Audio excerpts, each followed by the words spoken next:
Baik, bismillah. Udah. Baik, bismillah teman-teman. Hari ini kita masih melanjutkan program School of Teacher ini. Ini live ya. Jadi ini adalah program yang diperuntukkan bagi guru-guru LHQ yang merupakan training wajib untuk guru-guru LHQ. Karena waktu yang mungkin tidak bisa ketemu, maka kita ambil waktu sore. Selama lebih kurang 2 pekan ke depan, setiap sore guru-guru harus di training seperti ini. Nah, teman-teman, kemarin kita bahas tentang mental block. Apa itu mental block? Kemarin itu sikap yang sebuah perasaan, sikap yang membuat kita tidak mampu melakukan sebuah pekerjaan yang sebetulnya kita bisa. Nah, sekarang kita pahami begini. Apa dampak ketika seorang anak dia memiliki mental block? Sama kayak kemarin, dia akan kehilangan potensinya meskipun dia memiliki kemampuan yang lebih. Sama kayak mobil. Ini ada mobil Lamborghini. Wow, harganya berapa? 3M. Lamborghini mahal banget ya. Berapa sih harganya? Ya, taruhlah segitu. Tapi dia berada di belakang sebuah dump truck. Oh, ngangkat kayu balak. Rodanya aja sekian. Kecepatan mobil yang di depan ini cuma 20 km per jam. Sandi? Cuma 20 km per jam. Lalu kemudian berapa kecepatan dari mobil Lamborghini yang harganya 3M ini? Pasti juga 20 km per jam. Padahal dia sebetulnya bisa lari sekitar 300 km per jam umpama. Lalu kemudian ada sebuah mobil butut. Sebuah mobil butut yang harganya itu paling 30 juta itu udah rugi dia beli itu. Ya, kecepatan dia ini berapa kalau dia berada di belakang mobil dump truck tadi itu? Sama 20 km per jam juga. Kecepatan dia berapa sebetulnya? 40 km per jam itu habis, itu bongkar mesin dia itu. Karena saking tuanya. Tapi menjadi masalah adalah ketika mobil yang ini, mobil apa nih? Mobil butut ini, dia bawa ibu hamil. Dia harus bawa ke puskesmas dan semuanya. Dia coba dahuluin mobil Lamborghini, meskipun ada lawan di depan dia tetap mendahului. Akhirnya apa yang terjadi? Orang itu minggir. Pernah lihat Kak mobil waktu itu akhirnya lawan minggir disebab dia. Akhirnya lawan minggir, dia bisa lewatin satu dan dia bisa lewatin juga yang begini. Akhirnya ketika dia sudah berada di depan ini, apakah dia bisa lari dengan kencang? Bisa lari dengan kencang? Kemudian Lamborghini tadi, karena dia berada di belakang, dia mencoba juga seperti mobil yang tadi itu. Ada lawan di depan. Dia nggak berani ngedim. Ngedim itu kan gini. Nggak berani dia. Karena dia nggak berani, akhirnya dia mundur ke belakang. Lalu berapa kecepatannya lagi? 20 lagi. Dia coba lagi. Ada motor lagi. Sama. Dia nggak berani lagi. Mundur lagi. Sampai dia maju ke depan. Pas nyampe di depan sini udah disejajar dengan apa? Sejajar dengan bannya. Dia merem mendadak. Nggak jadi. Kenapa? Ada cacing lewat. Nanti bannya rusak. Kotor. Ya udah mundur lagi dia. Sekarang pertanyaannya. Siapa yang lebih duluan nyampe antara mobil butut yang harganya 30 juta dengan harga 3 miliar? Mobil butut 30 juta. Apa sebab? Karena tidak ada satupun yang menghambat dia. Apa sebab yang terjadi dengan mobil Lamborghini ini? Kenapa dia bisa terlambat padahal harganya mahal? Ada hambatan. Ada hambatan. Lalu kemudian apa yang terjadi? Apa dampaknya? Dia kehilangan potensinya sebesar 20 km per jam. Seharusnya bisa lari 300 km per jam. Berapa dia kehilangan potensinya yang dia miliki? 280 km per jam. Lewat tol gitu kan. Lewat tol juga dia kalau lewat tol kalau dia ada hambatan juga tetap tidak bisa. Nah, berarti teman-teman, jika seandainya ada seorang anak di LHQ yang terkena penyakit mental block, meskipun dia anak orang kaya raya, meskipun dia diantar pakai Alphard, meskipun dia diantar di fasilitasnya sebuah lengkap, tapi kalau ada perasaan mental block di dalam dirinya, dia tidak akan pernah bisa menyelesaikan semua tugas. Paham maksudnya? Jadi bukan fasilitas yang membuat seseorang itu bisa lebih berhasil, tapi bagaimana dia membuang semua bentuk mental blocknya. Sekarang, ini mental block sudah terbuang, ini mobil bututnya sudah ada. Kita kasih NOS. Apa itu NOS? Turbo. Film apa sih namanya kemarin itu? Fast Furious. Fast and Furious. Apa ya, bahasa Inggrisnya agak di London susah gitu. Itu kan dikasih NOS. Jadi ketika dia sudah mau masuk garis finish, dia akan pencet tuh. Dia akan pencet. Lalu apa yang terjadi? Mobilnya laju secepat kilat. Meskipun mobilnya mobil butut, tapi ketika dirawat dengan baik, tidak ada yang menghambat, akinya juga sudah diperbaiki, kaki-kakinya, roda-rodanya, bannya, semua diperbaiki. Lalu dikasih NOS, maka dia akan bisa lari dengan kencang, meskipun harganya murah, 30 juta doang. Tapi ketika mobil mewah, tidak pernah diservis, akinya sudah karatan, gitu ya. Akhirnya yang terjadi apa? Yang terjadi dia tetap tidak bisa lari dengan kencang. Oleh karena itu, anak-anak kita ini tidak perlu dia mobil mewah. Yang penting dia itu selalu terawat, tidak ada hambatan baik dari dalam ataupun dari luar dirinya. Kali kan dari luar. Kalau dari dalam dirinya seperti motor yang mogok, akinya nggak pernah dibersihkan, saluran minyaknya nggak pernah dibersihkan, akhirnya tersendat-sendat. Ini yang sering terjadi sama anak-anak kita. Masalah mereka itu, mental block mereka ada kalanya dihambat oleh orang luar, ada kala di dalam dirinya. Lalu apa NOS-nya itu? Ada 3 jenis NOS yang harus kita tanamkan dan harus dimiliki oleh semua guru-guru kita. Apa 3 NOS itu? Yang pertama, reading skill. Apa namanya?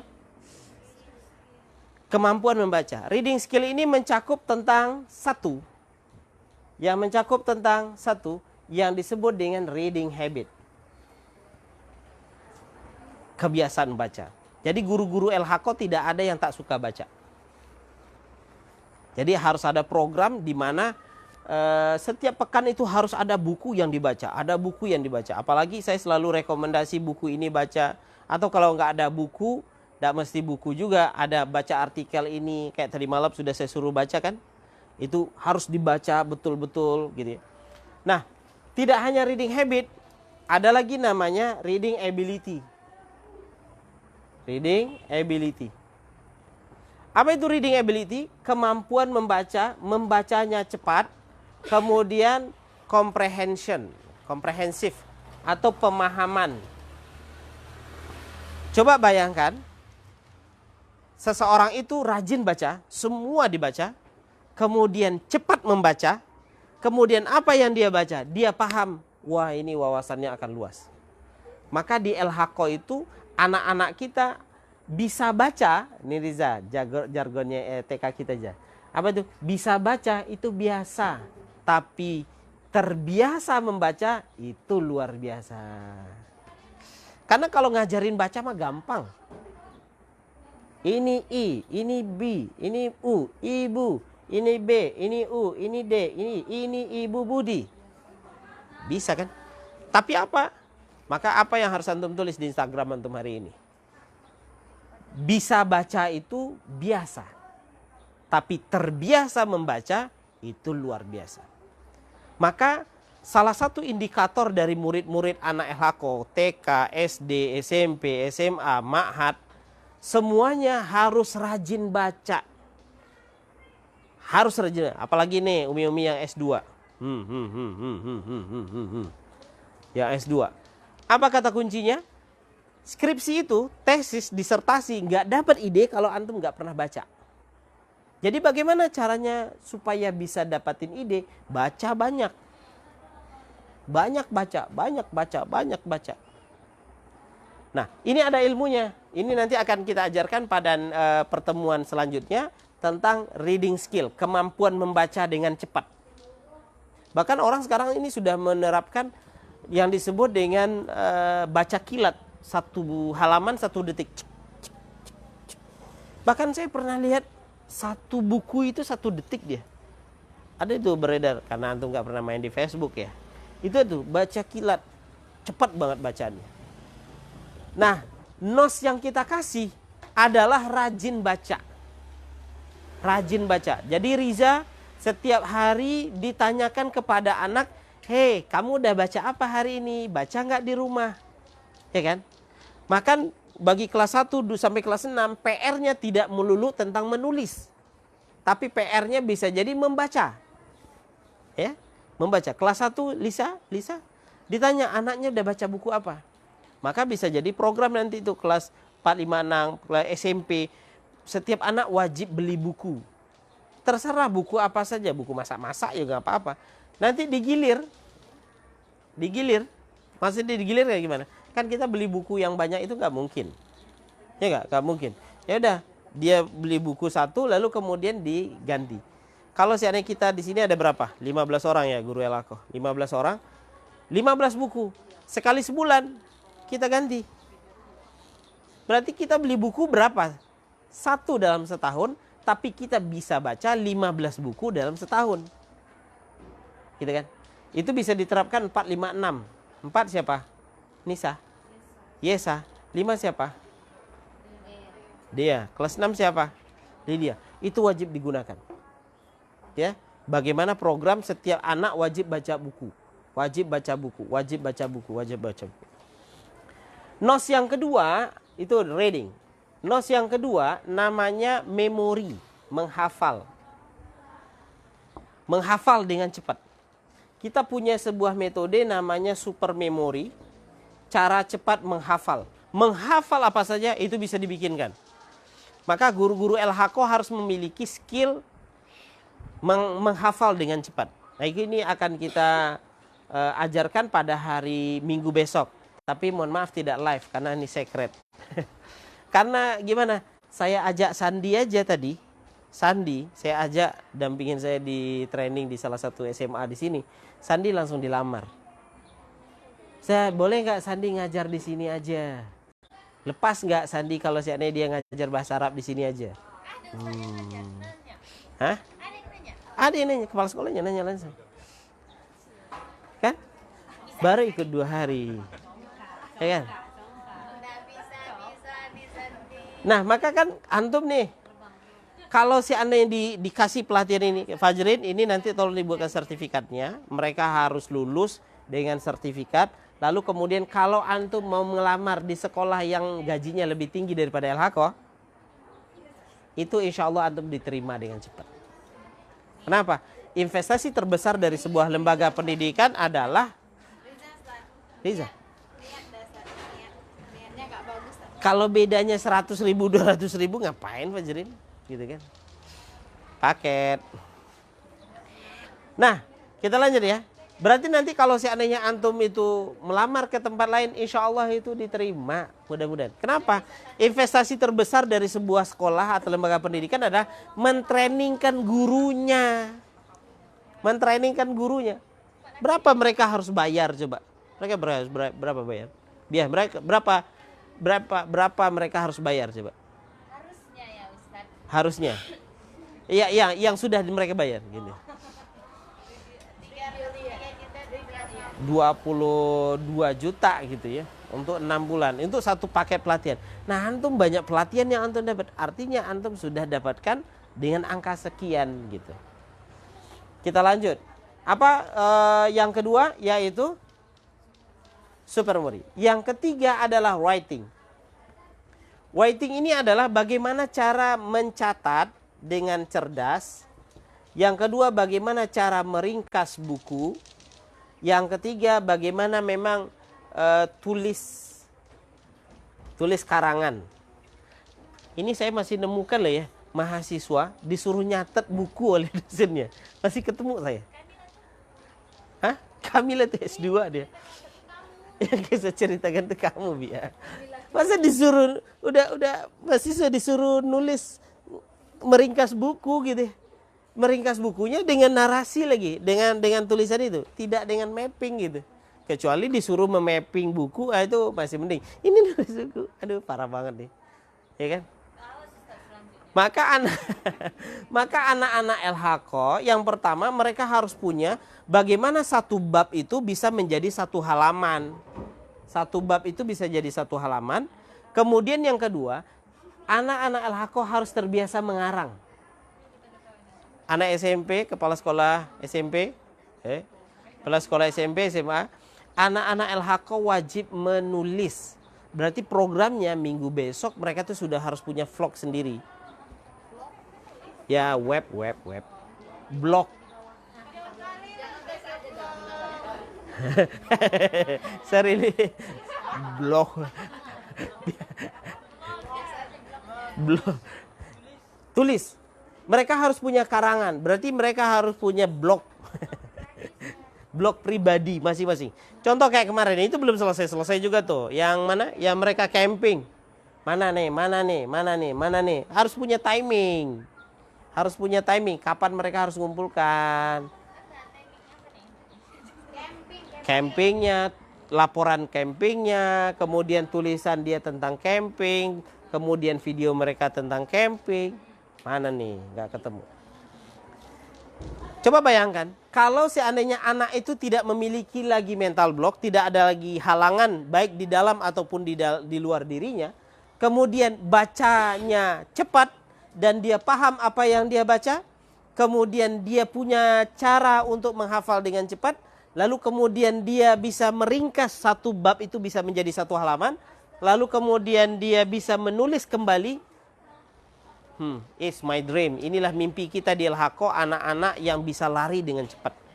Bahkan keberadaan guru itu hanya sebagai fasilitator. Coba bayangkan, Umi kan repot ngajarin anak-anak kan? Kenapa repot ngajarin anak-anak? Karena mereka daya bacanya kurang. Sebetulnya kan kemarin sudah saya sampaikan waktu parenting, kalaulah anak-anak itu membaca apa yang ada di dalam teks sebelumnya, lembaran jawaban itu di belakang, lembaran soal-soal itu, mereka pasti bisa jawab. Kan semua ada di dalamnya. Tapi yang menjadi masalah apa? Mereka tidak terbiasa membaca. Yang kedua, mereka tidak memiliki kemampuan membaca, mengambil intisari dari apa yang mereka baca. Bahkan hal ini banyak juga terjangkiti pada guru-guru. Guru-guru kita juga. Maka caranya adalah kita kasih training ini sama guru-guru. Oke, Fajrin? Menurut saya memang dilibatkan semua, Fajrin. Nah, baik. Sekarang kita akan runut dari nos yang kita butuhkan. Apa nos yang ketiga? Writing, menulis. Bagaimana cara meringkas dengan cepat? Sekarang, tolong pikirkan tentang kata apel. Oke. Apa yang terbayang, Lisa? Merah. Oke, saya ulang ya. Apa tadi? Makanya jangan ngobrol mulu. Tolong pikirkan tentang kata apel. Lisa? Merah. Yesa.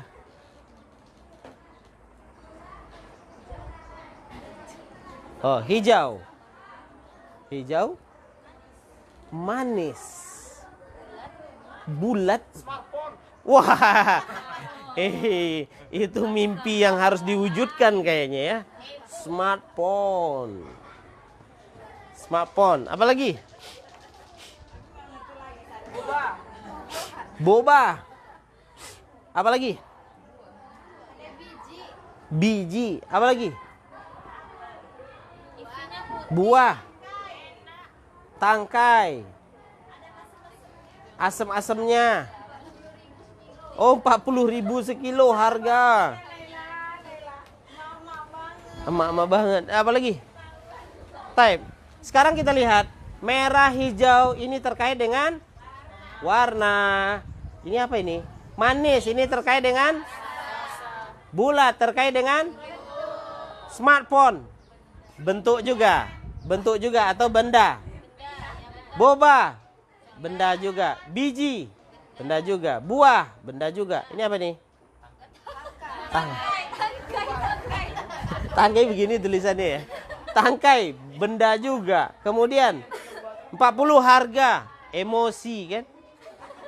Gimana gak emosi? Kan harga itu kan emosi. Emosi itu kan bukan marah doang, tapi perasaan kan itu bagian dari emosi. Betul ya, 40.000 mahal banget. Anak sekolah alam minta sarapannya itu salad lagi. Gitu. Aduh, Masya Allah. Coba dipikir balik. Saya tadi bilang sama antum, tolong pikirkan tentang kata apel.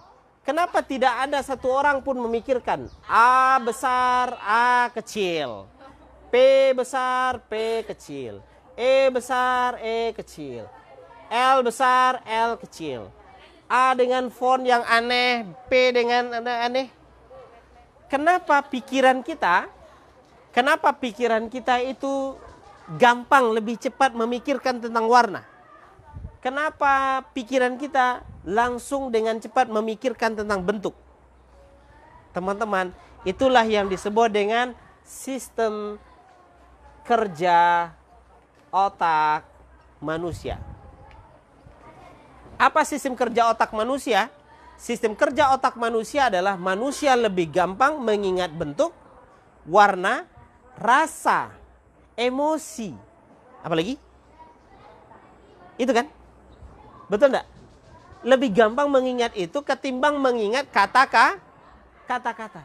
Sekarang pertanyaannya, tulisan yang antum disuruh, anak-anak itu suruh nulis, buku catatan, buku LKS atau buku ajar, itu berbentuk gambar, warna, atau tulisan. Tulisan. Antum suruh nyatat anak-anak itu dalam bentuk tulisan atau kata atau benda. Gambar. Tulisan. Otomatis mereka nggak suka. Kenapa?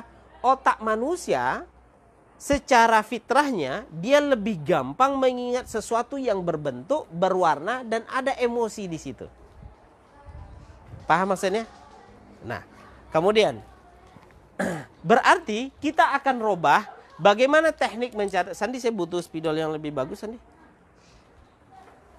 Maka kita akan mencoba mengganti antara yang merah ya. Mengganti kata-kata ini menjadi sesuatu yang berbentuk, berwarna, ada emosi, dan seterusnya. Sesuai dengan sistem kerja otak manusia. Betul tidak? Kalau seandainya saya hadapkan nih, ini ada buku, ini novel. Ini novel, isinya adalah tulisan semua. Antum lebih suka novel ini atau novel ada gambar-gambarnya? Komik. Pilih yang mana? Komik. Pertanyaannya kenapa? Bergambar, berwarna. Kalau novel tadi itu, ya cuma tulisan doang. Ya kan?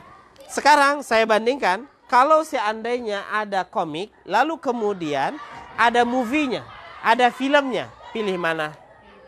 Film. Kenapa? Lebih dinamis, lebih bergerak, lebih berbentuk, lebih berwarna. Betul tidak? Kenapa pelajaran ini selalu tidak disukai oleh anak-anak? Karena pelajaran itu semuanya berbentuk tulisan. Sama aja Sandi. Semuanya berbentuk tulisan. Tulisan yang berupa kata-kata yang tidak disukai oleh otak.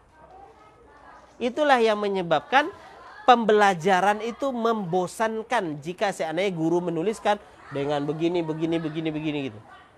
Lalu disuruh lagi nyatat di rumah. Bosan. Kenapa? Bukan karena apa-apa, karena memang otak manusia itu cepat jenuh dia. Lalu bagaimana caranya? Caranya adalah kita bentuk tulisan itu, catatan itu memiliki bentuk, memiliki warna, memiliki emosi. Itu fakta pertama. Kenapa kita harus rubah cara belajar anak-anak kita? Cara berubah, harus kita rubah cara mengajar guru-guru kita. Yang kedua, yang selama ini kita disuruh oleh guru meringkas buku. Bahkan sampai S2 pun.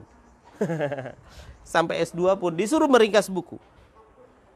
Apa yang terjadi? Ringkasan buku itu, buku yang kita ringkas adalah buku cetak. Kenapa? Boleh saya pinjam? Ada buku, nih contoh. Ini Quran jangan. Ada punya buku teks. Sandi boleh cari buku teks satu di situ? Ayo lebih cepat Sandi. Ini tadi. Nih. Jihad dan terorisme Fikri Mahmud. Hebat dosen. Ini ada buku. Isinya kertas semua, isinya tulisan semua, lalu diringkas. Ringkasannya isinya juga catatan-catatan yang sama. Lalu ketika waktu ujian, antum mau baca buku ini atau buku hafal catatan? Catatan. Kenapa? Lebih ringkas. Kemudian catatannya masih terasa banyak. Maka biasanya dilakukan oleh orang kasih stabilo. Ya gak? Wah, gua banget kalau gitu ini. Dikasih stabilo. Kayaknya bukunya udah stabilo semua gitu. Ternyata yang distabiloin setiap halaman ada. Podo wae, Mak. Sama aja. Ya gak? Akhirnya bingung juga kan? Ketika bingung, dibikinlah lembaran kecil kayak gini. Namanya JIMAT. Jimat. Benar gak ya? Isinya simple banget. Ketika ujian yang berkhasiat buku, catatan atau jimat. Meskipun dia tidak dilihat, tapi ini adalah resume. Ini adalah resume dari buku yang tebal ini, buku yang kecil ini, dan jimat ini. Orang lebih percaya dengan ini. Percayanya maksudnya begini kan. Mereka lebih percaya diri bahwasanya ini udah simple banget nih. Gitu kan. Sekarang pertanyaannya, berapa langkah yang kita lakukan? 1, 2, 3. 3 langkah. Kenapa tidak kita lakukan? Kita baca, ini kita tinggalkan, kita bikin jimat aja langsung. Tapi jimatnya berupa bentuk, berwarna, dan gambar. Paham maksudnya? Inilah yang melatar belakangi Mr. Tony Buzan namanya, seorang pakar pendidikan di Inggris, membuat sebuah teori yang disebut dengan mind map. Apa itu mind map? Mind map adalah peta pikiran, di mana pikiran manusia ini dikembangkan. Mind map ini hadir untuk memotong shortcut, memotong tentang kita harus nyatat dulu, distabiloin lagi, lalu kemudian dipelajari lagi, dihafal lagi. Langsung saja. Caranya gimana? Anak-anak itu harus baca dengan cepat, paham dengan cepat, lalu mereka bikin mind map-nya. Sekarang pertanyaannya, bagaimana cara bikin mind map? Mind map ini, orang banyak bilangnya peta konsep. Tapi saya bilang, no, peta konsep ya peta konsep, mind map ya mind map, berbeda. Kenapa? Mind map itu ternyata punya hukum-hukum tertentu yang mungkin didapatkan oleh orang-orang yang memiliki. Mind map itu ada ketentuan-ketentuan tertentu. Nah, bagaimana cara bikin mind map? Yang pertama, ada yang disebut dengan radiant thinking. Apa itu radiant thinking? Pancaran pikiran. Ini ada tomat. Saya lemparkan ke sini. Apa yang terjadi? Dia titik pecahnya di sini, lalu dia mancar. Itu pola dasar dari mind map. Ini ide besar, lalu memancar. Contohnya, kita akan lempar ide besar, namanya Indonesia. Ini ide besar, lempar Indonesia, pang. Maka ketika membahas Indonesia, maka akan terpancar di dalam pikiran kita tentang beberapa hal. 1, lagu kebangsaan. Terus 2, ibu kota. Terus lambang negara. Terus Jokowi. Terus sistem pemerintahan. Terus flora, suku, penduduk, bendera, dan seterusnya. Nah, pancaran pikiran ini, Indonesia memiliki pancaran pikiran yang banyak-banyak. Sama halnya ketika kita membahas tentang satu ilmu. Contohnya adalah tentang makhluk hidup. Makhluk hidup. Ini adalah sebuah ide besar. Lalu kemudian kita memiliki radiant thinking. Apa yang Anda pikirkan tentang makhluk hidup? Ciri-ciri. Kemudian cara berkembang biak. Bergerak ciri-ciri kan? Oh, berkembang biak juga berciri-ciri. Apalagi tentang makhluk hidup? Jenis makhluk hidup. Apalagi? Cara bertahan hidup. Dan seterusnya, dan seterusnya, dan seterusnya, dan seterusnya. Oke. Kita bikin mind map secara sederhana. Ini saya live-kan aja ya. Karena orang ketika membuat mind map, mereka bilang, oh mind map itu sama dengan peta konsep. Saya bilang berbeda. Mind map itu punya hukum-hukum tertentu. Apa hukum mind map pertama? Pertama, mind map itu, dia itu cara menulisnya adalah searah jarum jam. Ini ide pokoknya. Cara nulisnya kan di dalam buku narasinya kan gini. Makhluk hidup A, B, C, D, gitu kan? Cara nulisnya adalah searah jarum jam. Nah, gitu. A, B, C, D. A, B, C, D. Jadi tidak dituliskan begini. A, B, C, D. Tidak. Sehingga apa? Dengan teori ini, mind map yang saya buat, itu antum bisa baca. Sesuai dengan teks aslinya. Mind map yang antum bikin, sama dengan, saya bisa baca, orang lain bisa baca sesuai dengan teks aslinya. Itu konsep dalam mempelajari mind map. Apa itu? Bahwasanya dia harus searah dengan jarum jam. Yang kedua, mind map kalau dia menggunakan satu warna di cabang ini hitam, dia akan menggunakan cabang yang banyak hitam-hitam juga. Meskipun dia panjang-panjang. Tapi kalau dia menggunakan cabang yang B ini warnanya merah, dia wajib merah sampai habis. Tidak boleh dicampur ini merah, kemudian hitam, merah. Tidak boleh. Dia harus sesuai dengan arah jarum jam, kemudian dia harus memiliki satu warna setiap cabang. Maka nanti anak-anak kita itu buku catatannya seperti buku gambar. Flip chart. Ya, seperti buku gambar. Ya, itu diwajibkan anak-anak beli.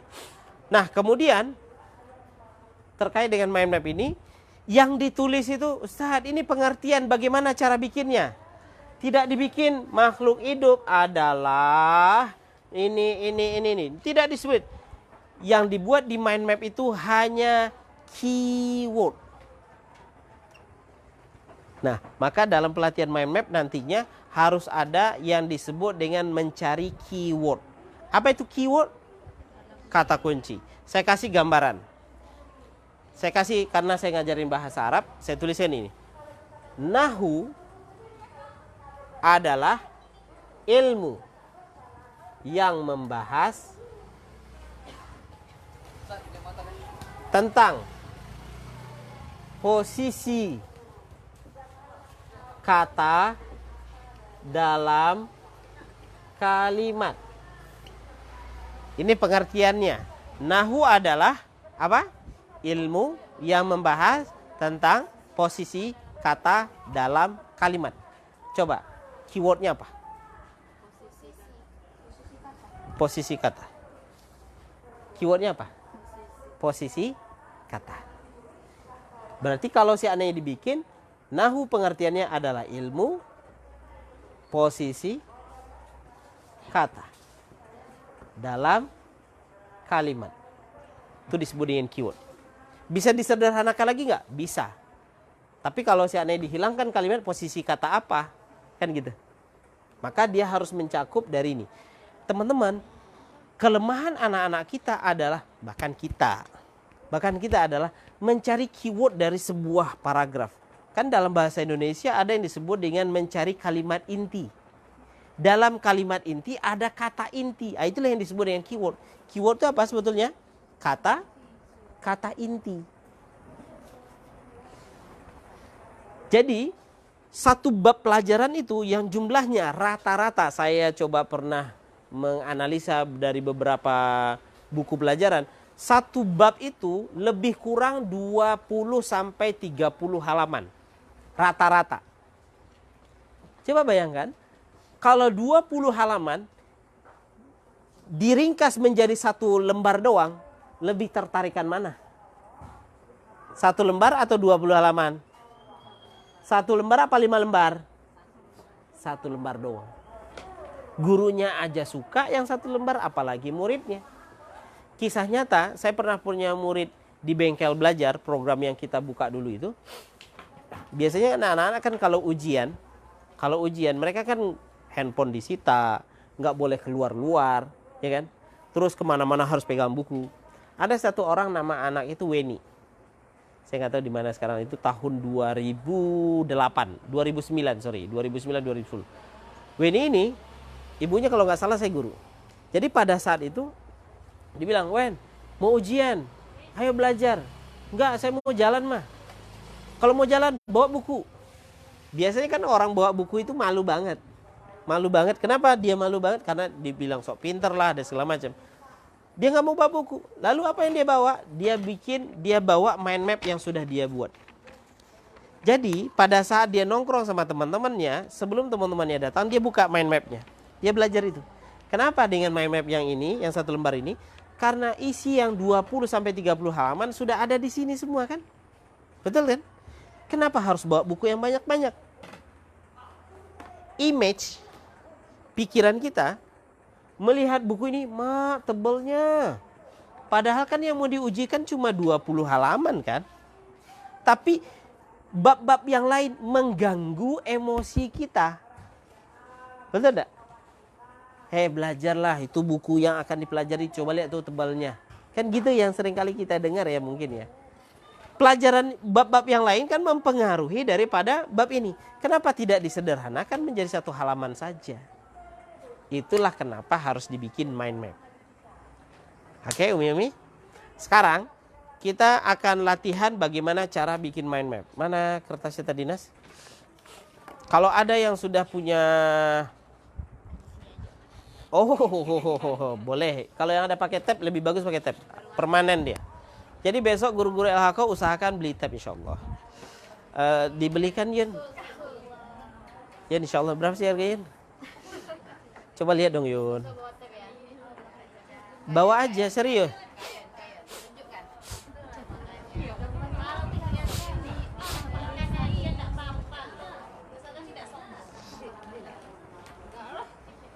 Dari berapa Fajar? Apa tuh? Tablet. Di mana? Second. Ya udah belilah. Baik, sekarang bikin mind map tentang diri Anda masing-masing. Saya kasih contoh.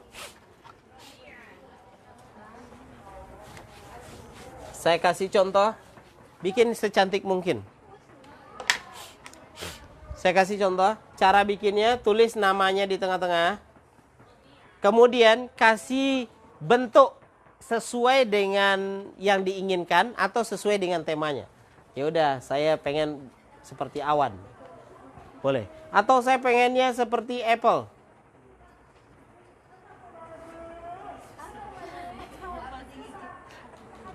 Ya kan yang kegigit gitu. Ya kan? Kalau apel itu kan murah. 40.000 sekilo. Kalau yang sudah digigit harganya 40 juta. Nah, bikin satu nama. Nah, nama nggak usah ditulis, langsung aja. Yani Hamdani. Ini Yani Hamdani. Kan lahir. Contohnya lahir. Nggak usah tulis lahir. Repot. Bikin gambar. Tanggal saja. Tanggal 1 Oktober 83. Mak, udah tua saya. Lahir. Boleh, lahir. Lahir satu tanggal. Kemudian di setiap ini tarik. Lahir, tanggal. Kemudian tempat. Mandahiling. Jadi ditarik. Tarik garis. Contoh selanjutnya. adalah makes.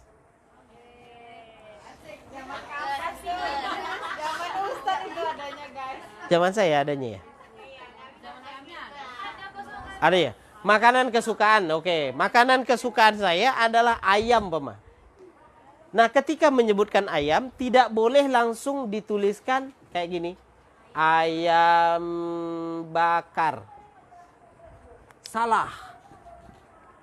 Lalu kenapa harus dituliskan ayam, kemudian tuliskan di sini baru bakar? Tujuannya apa? Karena kalau seandainya ada dua jenis ayam yang saya sukai, ayam bakar, ayam goreng. Ayam goreng. Maka cara menuliskannya adalah tidak tuliskan lagi ayam goreng begini. Tapi ayam, tapi di sini ditarik garis lagi.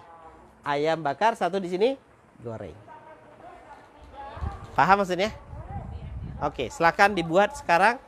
Dan kita tutup live kita hari ini. Sembari antum menjelaskan itu, kita akan sate kita tutup dengan bacaan alhamdulillah rabbil alamin.